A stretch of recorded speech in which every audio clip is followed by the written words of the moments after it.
जी राधे राधे। आपके चरणों में कोटि कोटि नमन। महाराज जी, मेरी भक्ति में दृढ़ता नहीं बन पा रही। मेरी भक्ति और श्रद्धा में उतार चढ़ाव होता रहता है। कभी तो बहुत अच्छी चलती है और कभी मध्यम। पहली बात है, जो आचार्य महापुरुषों का उसको समझो। दीर्घ काल निरंतर सत्कार सेवितो दृढ़ भूमि। दृढ़ता कब आती है?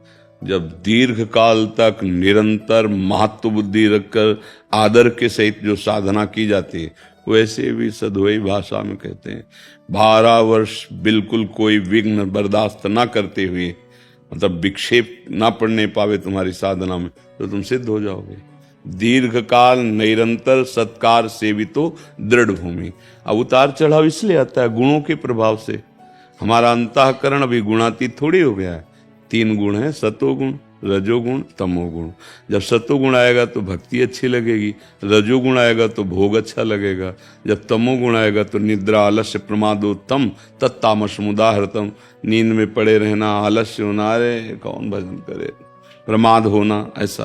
तो ये 3 गुणों का, रजोगुण भोग का मतलब अब चलो फिल्म देखते हैं, अब ऐसा करते हैं, मतलब नाना प्रकार का प्रपंच अच्छा लगेगा। और जब सतोगुण आएगा तो फिर भक्ति की तरफ मन लगता है। तो हाँ, तो हम शास्त्र की बात बता रहे, तो वही सब शास्त्र जो लिखा हुआ कानून है यहाँ का आंतरिक। अब अगर हमारा नाम निरंतर चलता रहा तो इन त्रिगुणों के प्रभाव को रोक देगा, पर दीर्घ काल, ऐसे माला 2 माला की बात नहीं है। दीर्घ काल निरंतर सत्कार सेवितो दृढ़ भूमि। अगर नाम जप नहीं चल रहा है तो भ्रष्ट भी कर देंगे, ये तो कोई साधारण नहीं। अपने में तन्मय किए और जिस विषय का दृश्य सामने उपस्थित किया वो गिरा देंगे, फिर मन ही नहीं लगेगा। पाप बन जाए ना तो फिर भजन में मन नहीं लगता। पापवंत कर सहज स्वभाव, भजन मोर ते भाव न काऊ। जो पे दुष्ट हृदय सोई हुई, मोरे सन्मुख आओ की सोई। निर्मल मन जन सो मह पाव, मोहि कपट छल छिद्र न भावा। भगवान के। तो इसलिए आचरण हमें सुधारने हैं, नाम निरंतर जपना है, स्थिति सब अपने आप आ जाएगी। भोजन करते हैं चबा चबा के तो भूख मिटती है, तृप्ति होती है, जिससे भूख मिटे तृप्ति और पुष्टि होती है और क्षुधा निवृत्ति होती है।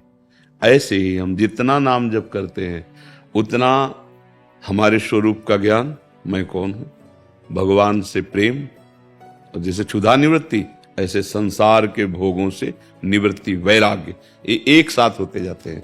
पर एक कवल में तो नहीं अनुभव होता। जब बहुत हमारा मान लो 10 रोटी खाने का, तो 5 रोटी कम से कम पेट में जाए, तब पता चलेगा कि हाँ कुछ पहुंचा है। तो ऐसे हमारा समय 24 घंटे में है, तो 12 घंटे कम से कम ऐसी चित्त वृत्ति रहे जो प्रभु में लगे, तब कुछ समझ में आवे। इसलिए निरंतर निरंतर हमें प्रभु, तब वो दृढ़ भूमि होती है। पर जैसे आप चल रहे हो और थोड़ा थोड़ा कसते जाओ, बढ़ाते जाओ, तो निरंतरता में आ जाएगी। अगर चले ना होते तो प्रश्न ही नहीं होता। भगवान की कृपा कि आप चलना सीखे परमार्थ में, तो आप कदम और मजबूत रखो और शीघ्रता पूर्वक रखो, अर्थात भजन बढ़ाओ और भोगों से हटने की चेष्टा करो। जो गृहस्थ धर्म में अत्यंत आवश्यक धर्मयुक्त भोग हैं उनको भगवान की पूजा मानकर स्वीकार करना, तो आपको वही मिलेगा जो दिव्य महात्माओं को मिलता है, वही तुम्हें मिल जाएगा। क्योंकि भगवान गृहस्थ विरक्त थोड़ी देखते हैं, भगवान तो प्रीति देखते हैं, साधना देखते हैं कि आप उनके लिए ऐसा कर रहे, वो दे देंगे। समझ में आ गया?